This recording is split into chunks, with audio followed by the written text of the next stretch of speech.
Welcome back to Python Bootcamp.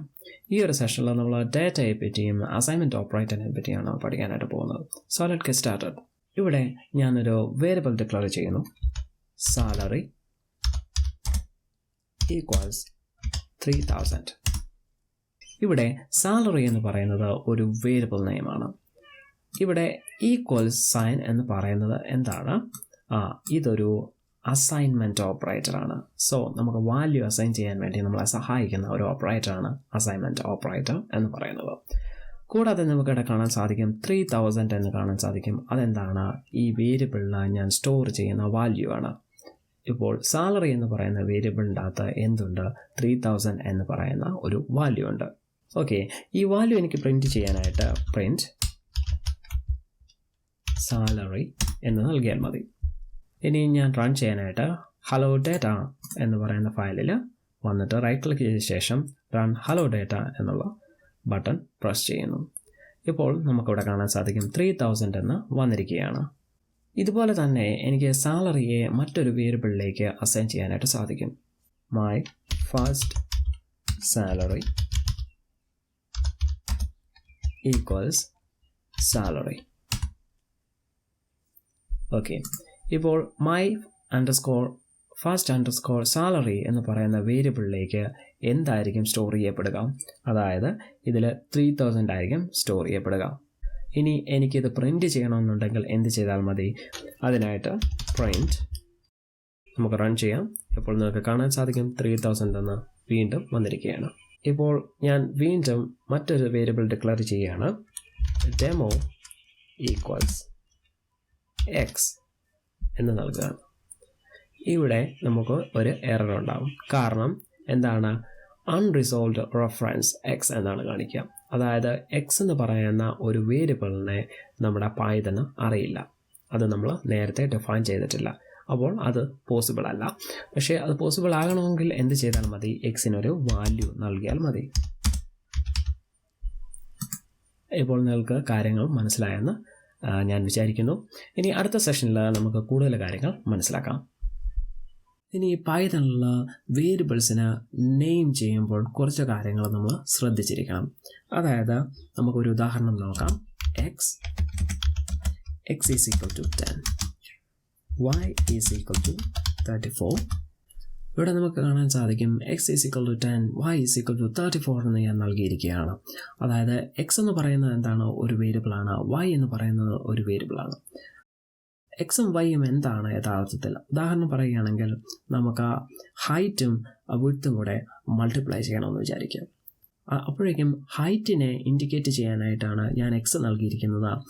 y എന്ന് പറയുന്നത് വിഡ്ത്തിനെയാണ് indicate ചെയ്യുന്നത്. ബട്ട് ഈ എക്സും വൈയും കണ്ടു കഴിഞ്ഞാൽ നമുക്ക് മനസ്സിലാകില്ല ഇതും ഹൈറ്റ് ആണോ വിഡ്ത്ത് ആണോ എന്നുള്ളത്. അപ്പോൾ വേരിയബിൾസിന് നെയിം ചെയ്യുമ്പോൾ അത് ഡിസ്ക്രിപ്റ്റീവ് ആയിട്ട് നൽകാനായിട്ട് ശ്രമിക്കണം. ഉദാഹരണം പറഞ്ഞാൽ ഞാൻ എക്സിനെ എന്താക്കി മാറ്റുകയാണ്? ഹൈറ്റ് എന്ന് മാറ്റുകയാണ്. അതുപോലെ തന്നെ വൈനെ വിഡ്ത്ത് എന്നാക്കുന്നു. ഓക്കെ, ഇനി ഞാൻ എന്ത് ചെയ്യുന്നു? എൻ്റെ ഔട്ട്പുട്ട് ഞാൻ കണ്ടുപിടിക്കുന്നു. എൻ്റെ വാല്യൂ കണ്ടെത്തുകയാണ്. അതിനായിട്ട് ഞാനൊരു വേരിയബിൾ ഡിക്ലെയർ ചെയ്യുന്നു. Value equals height into width. എന്നിട്ട് ഞാൻ എൻ്റെ വാല്യൂ പ്രിൻറ്റ് ചെയ്യുന്നു. അപ്പോഴേക്കും നമുക്ക് ആൻസർ ലഭിച്ചിരിക്കുകയാണ്. 340 എന്ന് നമുക്ക് ആൻസർ ലഭിച്ചിരിക്കുകയാണ്. ഇംഗ്ലീഷ് ലെറ്റേഴ്സ് എല്ലാം തന്നെ ഉപയോഗിച്ച് നമുക്ക് വേരിയബിൾ നെയിം നൽകാനായിട്ട് സാധിക്കും. മറ്റൊരു കാര്യം ശ്രദ്ധിക്കേണ്ടത്, നമ്മുടെ വേരിയബിൾ നെയിം ഒരിക്കലും ഒരു നമ്പറിൽ സ്റ്റാർട്ട് ചെയ്യാനായിട്ട് പാടില്ല. ഉദാഹരണം പറയുകയാണെങ്കിൽ 6 ഹൈറ്റ് എന്ന് എനിക്ക് നൽകാനായിട്ട് സാധിക്കില്ല. അത് എററാണ്. വേണമെങ്കിൽ എനിക്ക് എൻ്റെ വേരിയബിളിൽ അണ്ടർസ്കോർ ഉപയോഗിക്കാനായിട്ട് സാധിക്കും. _6 എന്നൊക്കെ എനിക്ക് നൽകാനായിട്ട് പറ്റും. മറ്റൊരു കാര്യം, ഞാൻ മറ്റൊരു വേരിയബിൾ ഡിക്ലെയർ ചെയ്യുകയാണ്. Mark of student. ഇത് വാലിഡ് ആയിട്ടുള്ള ഒരു ഡെക്ലറേഷനാണ്. എന്നാലും പൈത്തണിൽ ഇത് റെക്കമെൻഡ് ചെയ്യുന്നില്ല. പൈഥോണിക് വേ പ്രകാരം ഇതിനെ നമുക്ക് അണ്ടർസ്കോർ ഉപയോഗിച്ച് കൺവേർട്ട് ചെയ്യാനായിട്ട് സാധിക്കും. അതായത് mark_of_student ഇതാണ് പൈത്തണിക് വേ റെക്കമെൻഡ് ചെയ്യുന്നത്.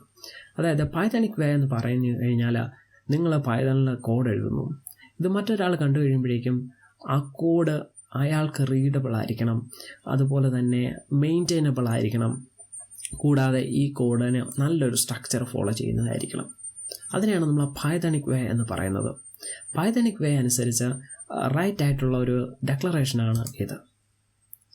അപ്പോൾ നിങ്ങൾക്ക് സ്പേസ് ആവശ്യമുള്ള ഏരിയയിലെല്ലാം നിങ്ങൾക്ക് അണ്ടർസ്കോർ നൽകാവുന്നതാണ്. നമുക്ക് ഒരിക്കലും ഹൈറ്റ് കഴിഞ്ഞിട്ട് ഒരു സ്പേസ് ഇട്ടിട്ട് ഒരു നെയിം സ്പെസിഫൈ ചെയ്യാനോ ഒരു ലെറ്റർ ആഡ് ചെയ്യാനോ സാധിക്കില്ല. ഇനി മറ്റൊരു കാര്യം ഓർത്തിരിക്കേണ്ടത്, പൈത്തണിൻ്റെ റിസർവ്ഡ് വേർഡ്സുകളുണ്ട്. അതിനെപ്പറ്റി നമുക്ക് പിന്നീട് പഠിക്കാം. കൂടാതെ ബിൽറ്റ് ഇൻ ഐഡൻറ്റിഫയേഴ്സ് ഉണ്ട്. ഇവയൊന്നും നമുക്ക് നമ്മുടെ വേരിയബിൾ നെയിമായിട്ട് ഉപയോഗിക്കാനായിട്ട് സാധിക്കില്ല. നമ്മൾ നേരത്തെ പറഞ്ഞു കഴിഞ്ഞു പൈത്തൺ എന്ന് പറയുന്നത് വളരെ ബ്യൂട്ടിഫുൾ ആയിട്ടുള്ള ഒരു പ്രോഗ്രാമിംഗ് ലാംഗ്വേജ് ആണെന്ന്. അതായത് പൈത്തണിൽ നമുക്ക് ഒന്നിലധികം വേരിയബിൾസിനെ ഒരേ സമയം അസൈൻ ചെയ്യാനായിട്ട് സാധിക്കും. ഇതെങ്ങനെ ചെയ്യാമെന്ന് നോക്കാം. ഉദാഹരണം പറയുകയാണെങ്കിൽ a equal to 10, b equal to 20 and c is equal to 30. ഇതൊരു വാലിഡ് ആയിട്ടുള്ള ഡെക്ലറേഷനാണ്. ഇതുപോലെ തന്നെ നമുക്ക് a, b, c equals 10, 20, 30 എന്ന് നൽകാനായിട്ട് സാധിക്കും. എയിലെ വാല്യൂ 10 ആയിരിക്കും, അതുപോലെ തന്നെ ബിയിലെ വാല്യൂ 20 ആയിരിക്കും, സിയിലെ വാല്യൂ 30 ആയിരിക്കും. നമുക്കത് പ്രിൻറ്റ് ചെയ്ത് നോക്കാം. Print A, B and C. ഇനി Ctrl+R പ്രസ് ചെയ്ത് നമുക്ക് റൺ ചെയ്യാം. നിങ്ങൾക്ക് കാണാൻ സാധിക്കും 10, 20, 30 എന്ന് ലഭിച്ചിരിക്കുകയാണ്. ഇതുപോലെ തന്നെ നമുക്ക് മറ്റൊരു എക്സാമ്പിൾ കൂടെ പരിശോധിക്കാം. നെയിം, ഏജ്, ഹൈറ്റ് ഈക്വൽസ്, ഞാൻ നെയിം ആയിട്ട് നൽകുകയാണ് Rocky, then age 43 and height ഞാൻ 5.0 എന്ന് നൽകുന്നു. ഇവിടെ നെയിം എന്ന് പറയുന്നത് ഒരു സ്ട്രിംഗ് ടൈപ്പ് വാല്യൂ ആയിരിക്കും. അതുപോലെ തന്നെ ഏജ് എന്ന് പറയുന്നത് ഇൻറ്റീജറാണ്, ഹൈറ്റ് എന്ന് പറയുന്നത് ഫ്ലോട്ട് ആയിരിക്കും. ഇതറിയണമെന്നുണ്ടെങ്കിൽ നമുക്ക് ടൈപ്പ് എന്ന് പറയുന്ന ഫംഗ്ഷൻ ഉപയോഗിക്കാനായിട്ട് സാധിക്കും. പ്രിൻറ്റ് ടൈപ്പ് ഓഫ് നെയിം എന്ന് നൽകുക. Ctrl+R പ്രസ് ചെയ്യാം. നമുക്ക് കാണാൻ സാധിക്കും ഇത് സ്ട്രിംഗ് ആണ്. റോക്കി എന്ന് പറയുന്നത് സ്ട്രിംഗ് ആണെന്ന് മനസ്സിലാക്കാൻ സാധിക്കും. സ്ട്രിംഗ് എന്ന് പറയുന്നത് സിംഗിൾ കോട്ട്സിൽ അല്ലെങ്കിൽ ഡബിൾ കോട്ട്സിൽ കുറേയധികം ക്യാരക്ടേഴ്സിനെ നൽകുന്നതിനെയാണ് നമ്മൾ സ്ട്രിംഗ് എന്ന് പറയുന്നത്. ഇൻറ്റീജർ എന്ന് പറഞ്ഞു കഴിഞ്ഞാൽ അതിൻ്റെ അകത്ത് നമ്പേഴ്സാണ് വരിക. ഫ്ലോട്ടിംഗ് പോയിന്റ് ഉണ്ടായിരിക്കില്ല. അതായത് ഡെസിമൽ പോയിന്റ് ഇല്ലാത്ത നമ്പേഴ്സുകളെല്ലാം തന്നെ ഇൻറ്റീജർ ആയിരിക്കും. ഇവിടെ നമുക്ക് കാണാൻ സാധിക്കും 5.0 എന്ന് കൊടുത്തിട്ടുണ്ട്, അല്ലെങ്കിൽ 5.0 എന്ന് നമ്മൾ കൊടുത്തിട്ടുണ്ട്. ഇതെന്താണ്? ഇതൊരു ഫ്ലോട്ടിംഗ് പോയിന്റ് ടൈപ്പാണ്. ഇതൊരു ഫ്ലോട്ടിംഗ് പോയിന്റ് ടൈപ്പിലുള്ള ഒരു വാല്യൂ ആണ്.